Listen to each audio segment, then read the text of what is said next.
Hi, today's topic is what is abstraction? Now I think it's a really interesting topic because it's something that you really need to understand and can be really helpful but actually get in the way of cybersecurity as well. So what is it? Well, abstraction is a technique or a methodology by which you say, well, I don't need to know all the details of something, or whoever's working with a system doesn't need to know all the details of something. Let's think of a physical example. Modern gearboxes in cars are really complex things, right? They have synchro mesh and lots of different gearings and things like that, which I don't understand and I don't need to understand in order to drive a car.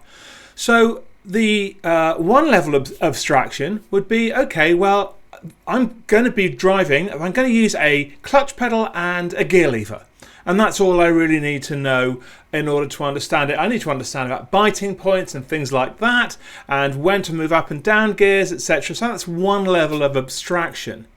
There's another level of abstraction, of course, which is, well, saying you don't even need really to know about those things. So you could use an automatic gearbox where all you really need to know is when to put your foot down on the accelerator, when you need to put your foot down on the brake, and whether you need to be in drive or neutral or reverse or park. So these are different levels of abstraction for basically the same underlying technology. It might be slightly different, but that's the general idea. You're hiding from the user or the person interacting with the system or the other entity interacting with the system what's actually going on underneath. Now, let's talk about this in terms of computing. So when I use a computer, let's say I want to use a program, an application. Typically, I don't need to know how to run that from, for instance, the command line. These days, I can click on an icon or drop down a menu and the application will launch. It'll run. So how that happens is abstracted from me. Even if I do want to run it from a command line, I don't need to know all of the details on the whole of how the program is fetched from a hard disk or from an SSD and then put into memory and then run and loaded and then presented to me on the screen. Generally, these are things I don't care about and they are abstracted from me.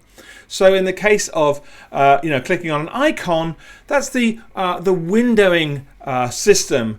For instance, GNOME you might be using, or XFCE in Linux or Unix systems, which is abstracting those things from me. So let's say you're designing a system. You have to decide what information to present to a user or to another entity. And let's say we've got information about me, and I am a user in the system, and you want to contact me.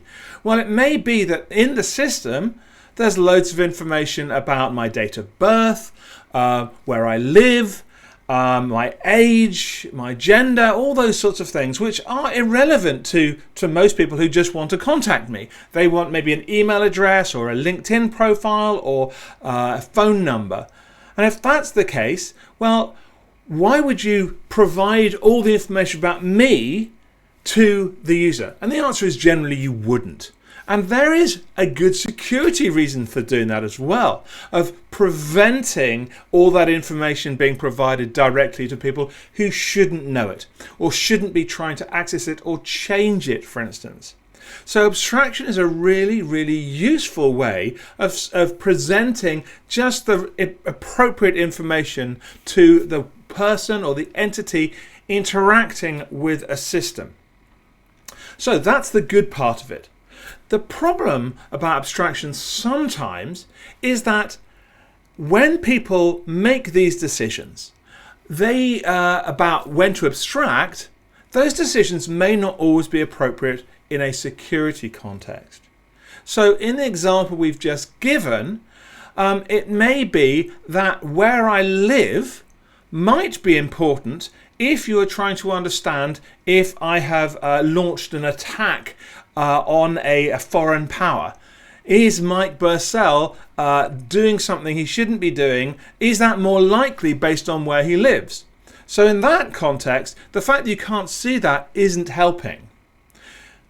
More realistically, maybe, there may be occasions where you want to understand the behavior of a system and the abstractions, the assumptions that have been made about how it should work. Let's say things should be loaded from disk in this order, and then this information provided to the user could in fact be causing security issues, because maybe someone, a hacker, a cracker, an attacker, is aware of some of the assumptions that have been made and some of the ways that information has been abstracted, and can get in and do bad things, exploit vulnerabilities that arise from that. So that's a basic introduction to abstraction. It's about hiding information that is not relevant to a particular task, and it's generally a very good thing and a useful security method or technique. But there are times when abstraction can be your enemy when you're trying to understand how a system really works. So if you have any other questions about interesting or complex questions or topics around cybersecurity, please get in touch, subscribe to the channel. I look forward to hearing from you.